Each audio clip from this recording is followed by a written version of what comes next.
सर्वसामान्यांच्या हक्काचा आवाज जागर जनस्थान।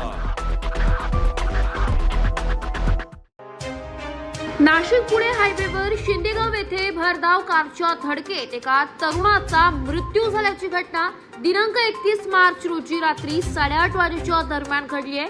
1 एप्रिल रोजी दुपारी 2 वाजता पोलिसांकडून मिळालेल्या माहितीनुसार मयत नामे रवींद्र नामदेव गायधणी, वय वर्ष 33, राहणार पळसे व त्यांचे सहकारी शंकर मेहर खाम हे त्यांच्या मोटरसायकलवर माळेगाव MIDC कंपनीतून घरी जात असताना शिंदेगाव येथे MH15 JK 0064 या क्रमांकाच्या कारने त्यांच्या मोटरसायकलला पाठीमागून जोरदार धडक दिली।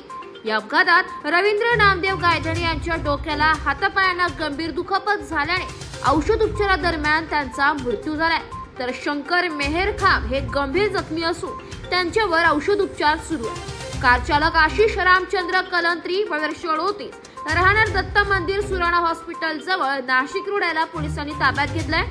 नाशिक रोड पोलीस ठाण्यात अद्याप गुन्हा दाखल करण्याचं काम सुरू आहे। पुढील तपास पोलीस हवालदार अनिल पवार करीत आहेत।